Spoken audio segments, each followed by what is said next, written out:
Nasilaw na rin umano siya sa malaking halagang iniaalok sa kanya.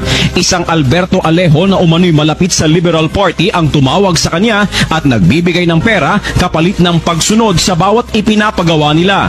So sabi nila sa akin, katulad ng inano nila kay Las Cañas, kung makaupo kami ng Senado, 500,000.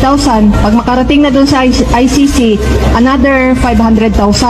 May kredibilidad umano siyang magsalita dahil konektado siya sa isang konsehal na may dati umanong ugnayan sa Pangulo. May numero rin siya ni Presidential Assistant Bongo at mga larawang kasama ang Pangulo bilang patunay na malapit siya rito.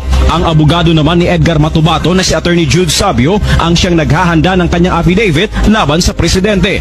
Umabot ng 15 drafts ang affidavit dahil hindi umano kontento sa laman si Senator Antonio Trillanes IV at Senator Laila De Lima. Anong December, andun si Senator Trillanes. Tapos nung time na ngayon, andun si Ma'am De Lima. Natatawa nga siya nung binasa niya yung affidavit ko. Upang masigurong hindi rin siya babaliktad, may recorded na pag-uusap din umano sa kanya ang kampo ni Senator Trillanes.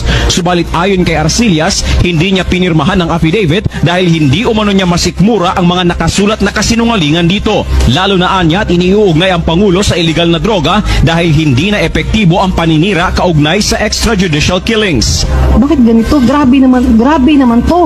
Sabi ko kay Sabyok, sabi niya